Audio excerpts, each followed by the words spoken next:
ఈరోజు మీకు గుమ్మడికాయతో సింపుల్ అండ్ టేస్టీ స్వీట్ రెసిపీని షేర్ చేయబోతున్నాను. ఈ స్వీట్కి పెద్ద ఇంగ్రీడియంట్స్ ఏం అవసరం లేదు. తక్కువ ఇంగ్రీడియంట్స్తోనే మంచి simple and tasty sweet recipe తయారవుతుంది.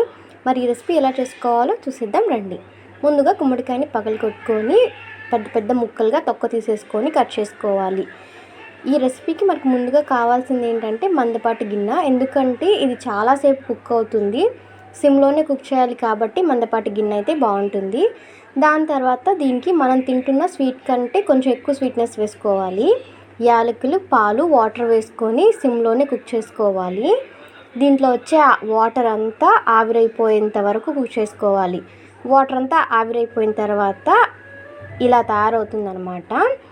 అంతే, పెద్ద పనేం కాదు, సింపుల్గా అయిపోతుంది. కానీ టేస్ట్ చాలా బాగుంటుంది. ఇది వేడి మీద కన్నా కూడా చల్లారితే ఈ స్వీట్ రెసిపీ ఇంకా చాలా బాగుంటుంది. రెసిపీ నచ్చితే మీరు కూడా ఒకసారి ఇలా ట్రై చేయండి.